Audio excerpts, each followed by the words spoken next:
नमस्कार, माझं नाव गणेश निकुंबे.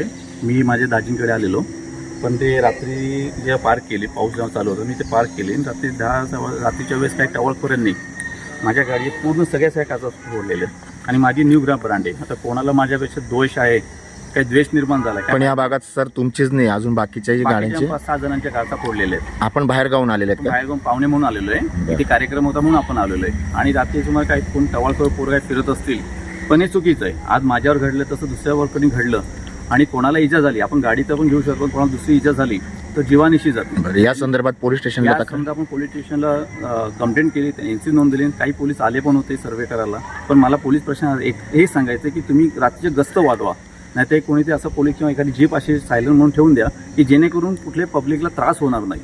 याच्या काही सामान्य नागरिकाचं नुकसान आहेत, पण हे नुकसान तर भरून जाईल, पण कोण जीवानिशी झालं तर ते भरता येणार नाही. हे प्रशासनाला माझं सांगणं आहे की प्रशासन याच्यावरती लक्ष द्यावं. काही नाही, आम्ही 10:30 वाजले होते, काही जास्त टाइम पण नाही. मी गेटला कुलूप लावून म्हणलं लग्न होतं, मग आपण रोज उशिरा झोपतोय, आज लवकर झोपू. गेटलाच कुलूप लावलं, तितक्यात दणादण आवाज आला. आम्हाला वाटतं लग्न आहे इथं, त्याचा आवाज आला असेल. त्यांच्याजवळ हत्यारे होते, त्या हत्यारांनी मी पाहिलं, मी लव केलं.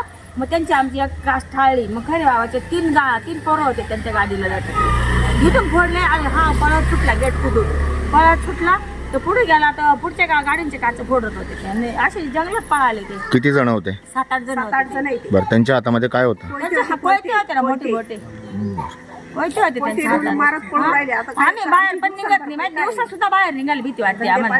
काय करायचं काय आम्ही? माझ्या नवत्याची सुना आहे, ते काय करायचं? वातावरण आहे. पोलिसांनी त्यांनी इथं काय ते चौकीदार इथं थांबायला पाहिजे. रात्रीचं 1-2 पोलीस असं करून इथं ठेवायला राहायला पाहिजे पोलिसांनी. ते चौकीने देऊ शकत, इथं तर येऊ शकता ना ते रात्रीचे.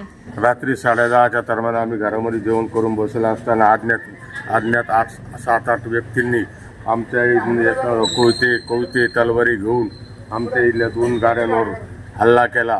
सर्व गाड्यांच्या काचा वगैरे फोडल्या आणि शिव्यागाळ करत पळत गेले. आमच्या इथून पुढे गेल्यानंतर पुढे बी 5-6 जणांच्या गाड्यांच्या काचा फोडल्या. बरं, त्यांच्या हातामध्ये काय होतं? कोयते तलवारी. बरं, या संदर्भात तुम्ही पोलीस स्टेशनला कळवलं? आम्ही फोन केला होता 100 नंबरला, 112ला. त्यावेळेस पोलीस आले होते. त्यावेळेस पोलीस आले, बघितलं, निघून गेले.